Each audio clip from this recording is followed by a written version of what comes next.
Good morning, gamers. Welcome back. So, I realized something. For some reason, I haven't been getting notifications of when people comment. So, I want to rectify that and actually talk about some comments today. So, I guess I'm the AMDM Lee. This is my cup of coffee, and you're watching Behind the Screen.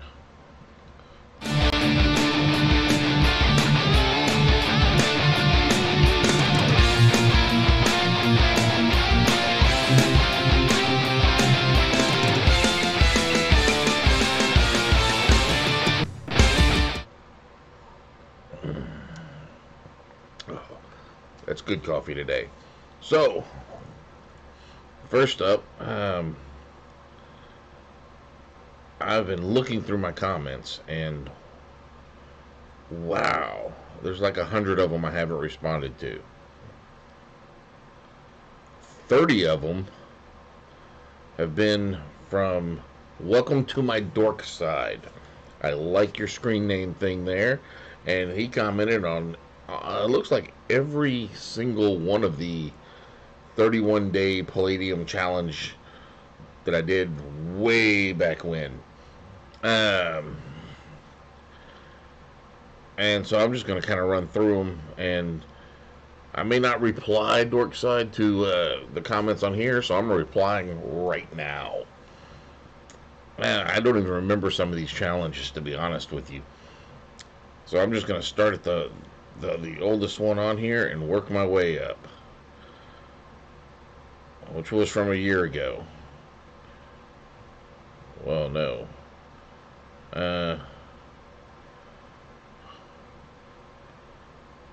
Hold on. These things, this is acting really wonky. I'm not gonna go back that far. Let's start with let's start with not a year ago. That's too far. That's way too far back. That's nobody's gonna remember those.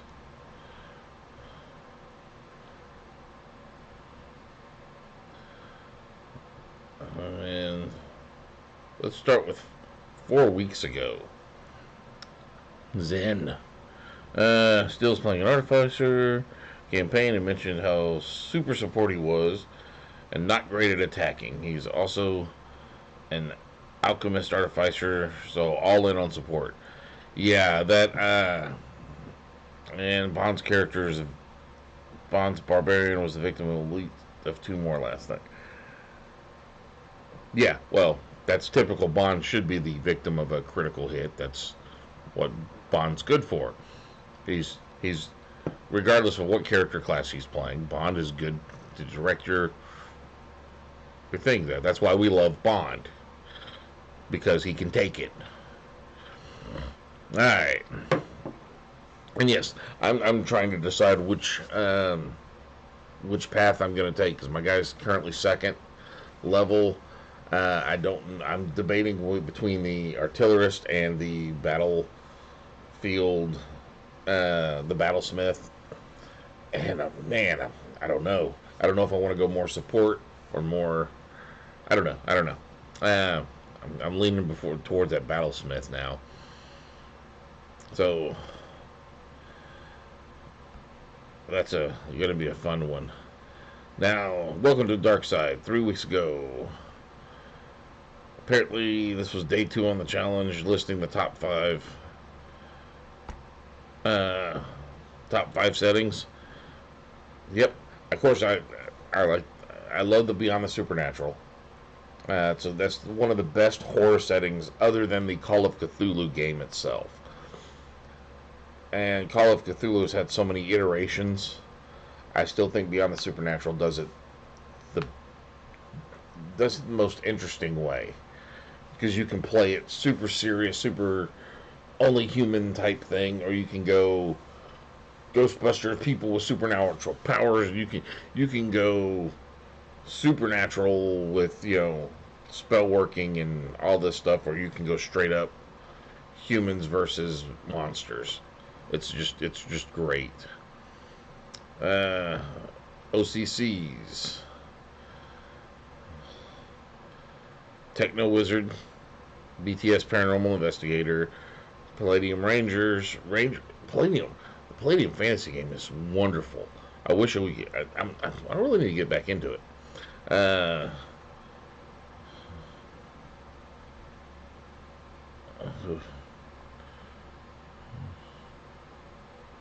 so one of my favorite campaigns involved a time traveling messenger who let my players know that my character had to live to a future entity. Basically, a mall security guard whose descendants would eventually give birth to the process. Oh, that's just fucked up, dude. This guy must live. I must live so my descendants. Yeah. So he could be the bad guy. That's pretty good. I like that. That does sound like a cool Nightbane. Blue Skin, Batwing, Dark Angel. I like that, and it's always sad when they die, but dude, there's so many heartful things you can go with that. Once your heart has healed from that dude, go back in, build you another Nightbane. You will not regret it.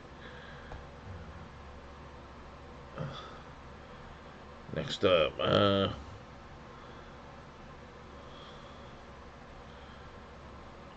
so, not counting the technical, my second favorite OCC is from Wormwood, the APOC, shunned by heroes. I I haven't read the Wormwood book. Do I have the Wormwood book?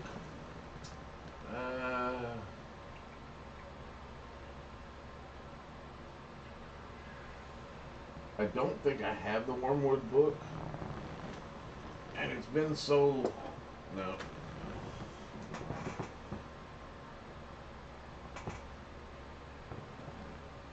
It's been so long since I've read it that I don't remember what the APOC was. Um. So yeah, I don't even remember what that is. Matches a Burster. Favorite psychic character. I'm just reading I don't remember what challenges I did on what days. Like I said, that was so long ago. Hot tempered. Well, yeah, you got to be hot tempered if you. I think I'm gonna. I've never seen somebody play a fire creator that wasn't hot tempered. Nobody's ever created the dude that's like totally chill. I might do that. I might have to create a totally chill version of. Yeah, what's up, man? It's like somebody who'd call him Blaze, and it's like he's high all the time. But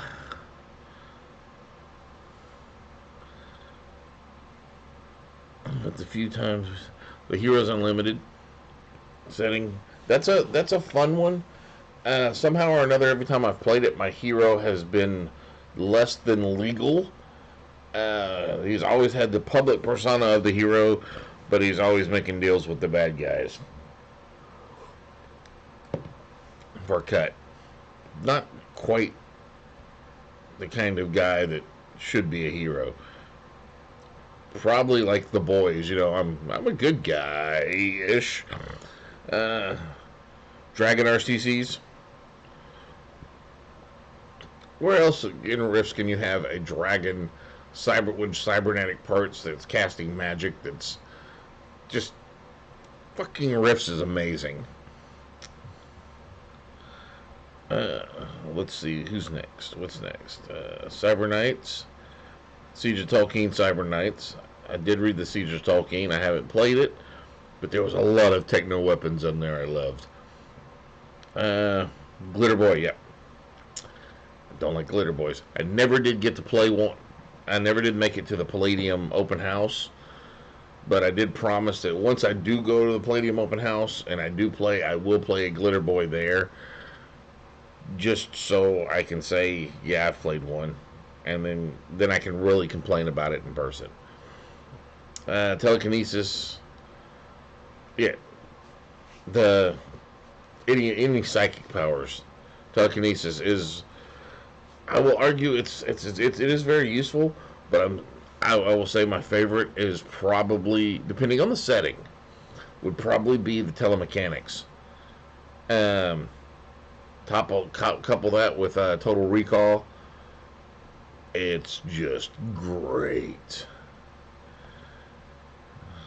Again, setting determines the usefulness. I don't remember the talisman spell. I will have to look that one up. But that sounds like it could be good for a rogue style character that he has that. Interesting. Three basic character mandatory: athletics, pilot ride, and something wilderness survival, growing up in the wilds or streetwise. Definitely streetwise.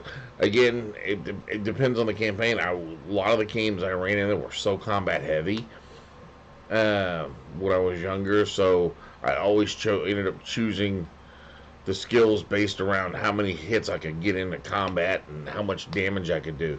I don't do that anymore. I don't run my characters like that anymore. Uh, I've gotten more into the role play aspect, less into the combat stuff.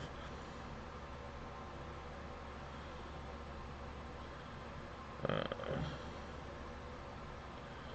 yeah, see that goes back to the combat stuff. I don't think now I would run a character. I would create a character that was combat heavy. My my last character that I actually played was um, a detective. It was in a BTS game. A detective. He was an alcoholic, and I barely chose any combat skills other than the basic ones, just because.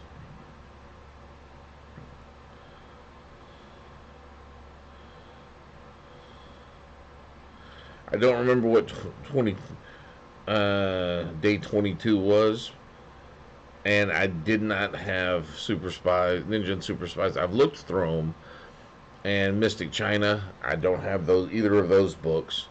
I looked through them, but I've never picked them up. Day 25. I love the options you pick to use. Combat house rules. GM. What want to do? I did like the dodge and parry quote the options that are available in combat for Palladium, but there's so many rules in there that you have to house rule them. Even even the author of the game house rules his stuff. Doesn't play by his own rules, and I think that's funny. Favorite villain of any campaign you played in, former party members turned master vampire. I've been there. Well, not master vampire, but party members becoming the bad guys. Yeah, I still have my family still doesn't talk to me about that. Something that happened to a Rift's character. I don't remember what happened to my favorite Rift's character. Except when a ship blowed up. Surprises the vampire and then proceeded to kill his beloved character. Ooh. Ooh. So he killed his own character when he became DM. That's mean. All right, then we're getting just to 2 weeks ago now. That was all 3 weeks ago. Sorry it took so long. Dork side.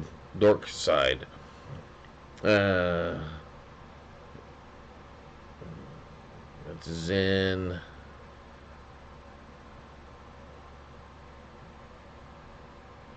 Star. And SJ Nick. Looks like the last one I haven't replied to.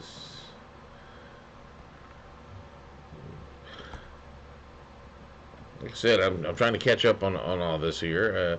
Yeah, DMing Strahd. Oh, I think that would have been so much more fun if my characters had been lower levels um, and had been built for that game. They were not built for the Strahd game. That was just an attachment I had made up where one of my main bad guy had made a deal with Strahd, and the way I ran the entire campaign is if you get to that point, I don't want to ruin anything for you by trying to catch you up or something, but there's always a Strahd. Always a Strahd. But when they went up against Rodhead, man, they toasted him. They toasted every single one of them. It was so bad. Oh my God, it was horrible. It was horrible. I had to cry. I felt like crying. They had just wiped the floor with every villain in there. Babala Saga, oh my God. They break into the thing. She's in there because she didn't hear him coming up. I rolled so badly. It was horrible. It was absolutely horrible. I rolled so badly that they didn't even hear her. She didn't even hear them. They got in there. They see her. Boom. Both of the players rolled so high, and I rolled for initiative, and I rolled like a 2. And they were on her. They stomped her. They did the same thing to Rahadan. They did the same thing to Strahd. I could not win initiative for anything in those campaigns, and not even get close to winning initiative. God, it was so frustrating. But this has been a longer video than I thought it was going to be. So that's all I've got for now. Remember, guys, if you like these videos, please click on the like button, which is somewhere. If you think someone else would like them, please click on the share button. Every like's an inspiration, every share's an advantage, and every subscription is an experience point. Help me gain 300 experience points so I can get to a 2nd level. And as always, the AMDM does hereby authorize you, the viewer, to gain 10 experience points for every video that you share. Just tell your DM the AMDM said so. And that is all I got for now. So go forth and roll some dice.